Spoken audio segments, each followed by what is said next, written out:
Hey y'all, I am cleaning and working on my studio and playing with my new camera gadget, and thought I would just maybe inspire you to do some cleanup work in your own studio. I don't know about you, but when I'm working in a big messy cluttered space, I don't get very much done.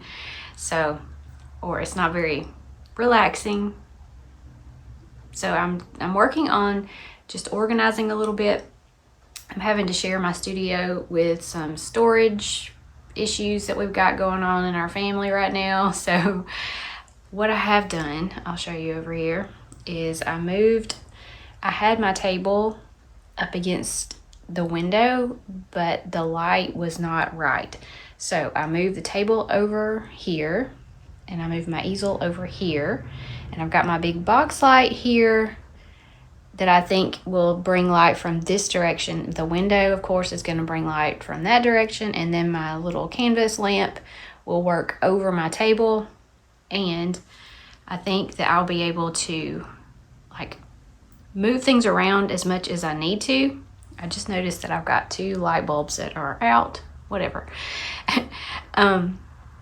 I can move things around if I need to, and do my filming for my classes and things like that over my table or at my easel and still have plenty of light, I think. Okay, so this is my table area. I'm going to turn on my big box light and show you the difference when I have the light on rather than off like that. It's off right now.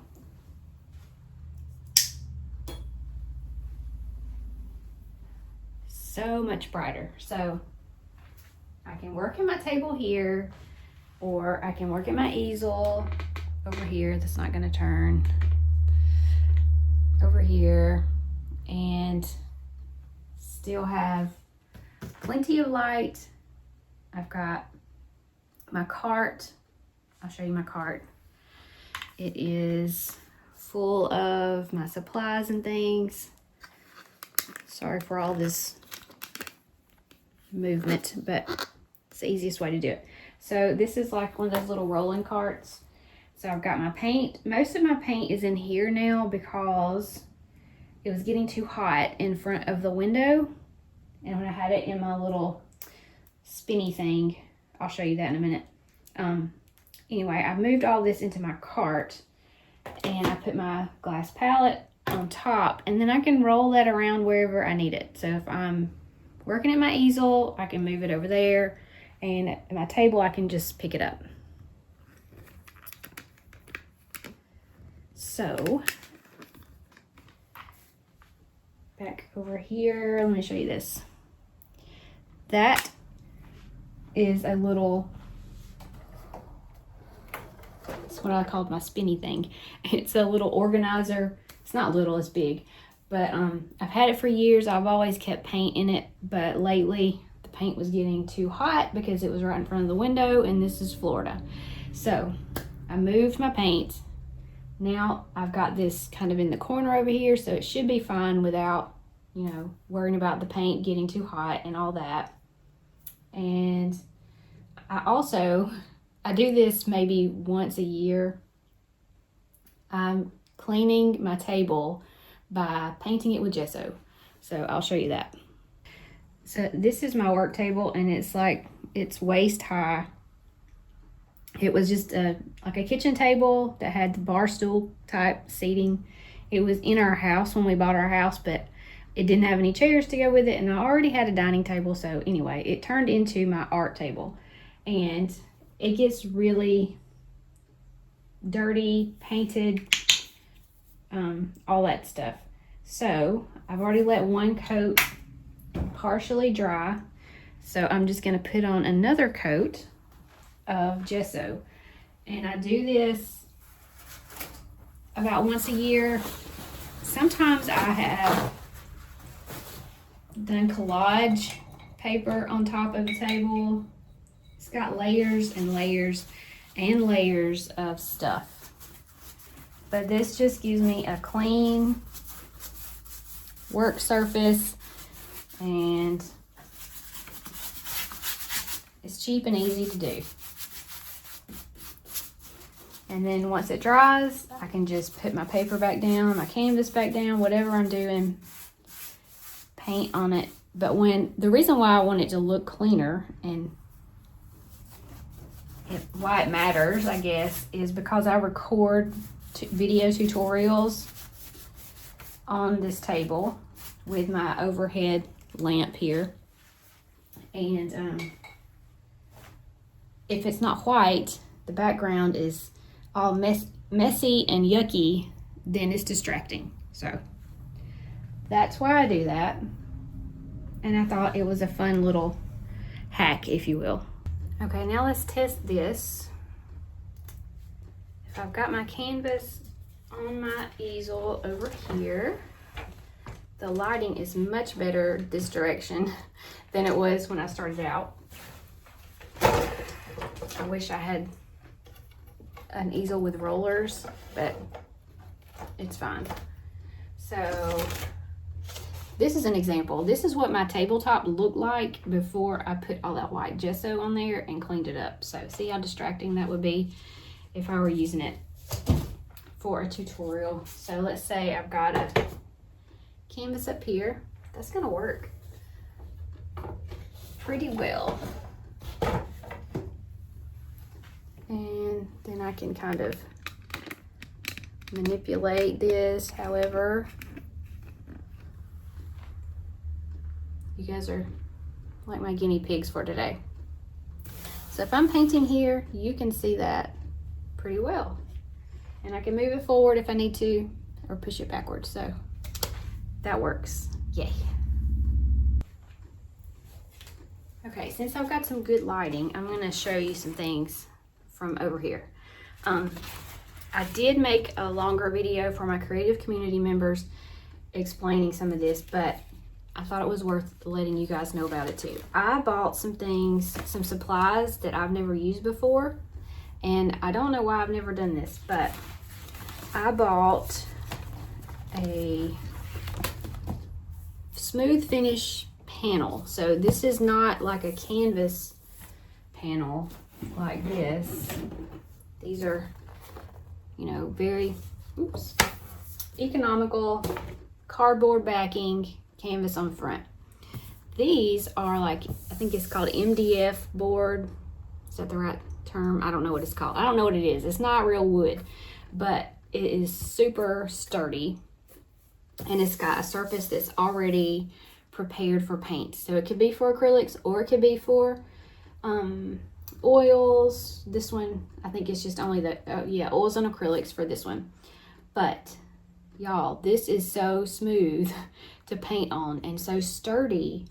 And I've been painting on paper for a while now, mostly because I like the smoothness of it rather than using canvas. But I'm also doing that because it's flat, and most of my paintings, if not all of them, are going to get scanned in my scanner, my flatbed scanner, and digitalized, whatever that word is, and turned into a digital file to send to my licensing company that I work with. So I've been painting on paper for a while now, but as you know, paper gets all wrinkly and all that. However, these panels do not wrinkle. They are flat, they are sturdy, and they hold up really well. They scan perfectly. They could just be stuck in a frame and framed just like that without any glass or anything around it. They would frame a lot more easily than paper, honestly. So I bought a few, and I'm going to try them out. I haven't tested it yet. I bought another one. I mean, this is the exact one that I painted those white flowers on. But I also bought something called clay board. And the differences are just with what is on this, what is you know, the preparation on there to hold the paint. So this one is clay board. Don't know, haven't tried it yet if I'm gonna like that. It is super slick, really, really smooth. But this one is gesso board, and it's got a little more of a tooth or a texture to it that feels, it feels like smooth paper. I think this one's probably gonna be the winner, but I'll let you know, so stay tuned. I'll do some testing and let you know. Also, I bought some hot pressed Fabriano watercolor paper, and I love it. It's really good. If you've never tried this paper and you like to paint on paper, you're gonna like it too. Well, I say you will. I don't like heavily textured watercolor paper, and every time I tried to paint with acrylics on watercolor paper, it would be like it would just suck up the water and my brush would get stuck, and I hated it.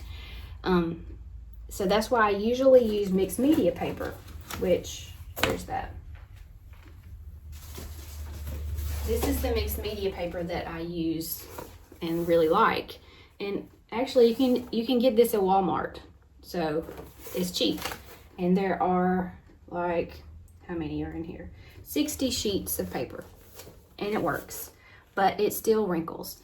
I mean, you can paint the back of your paper if you want to, and it helps to flatten it out.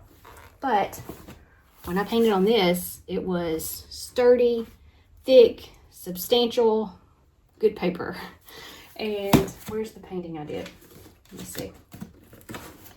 I know you're not going to be able to really tell a big difference on camera, but this is the paper I used, the Fabriano thicker paper. It did warp a tiny bit. See, like the corner just kind of wants to come up, but this feels like heavy cardstock is what it feels like, but the surface is super smooth. So I really like it a lot, and I thought it was worth letting you know about. I've also got a new page on my website. I had one like this before, but I tried to make it easier, and as I have changed supplies that I've used in the past, things got removed and put in. And anyway, I've got a favorite supply list linked down below. You can go and check it out. It's basically just an Amazon list that's affiliate links. So when you go there, it won't cost more for you to purchase it. It would just give me a little kickback if you do order through one of my links. But I've got the paints that I love. I added the Fabriano paper. I added some of these panels, all the good stuff. So if you're interested in finding more supplies that are those that I would recommend, you can head over to my website and take a look. And hopefully this was inspirational, helpful. You'll find some of these things something that you needed to hear, or it will maybe motivate you to clean up your art space a little bit. And I'm going to get back in here, put another coat on my table, and plan for my creative community tutorials for next month. So hope you guys are having a great day, and I'll see you next time.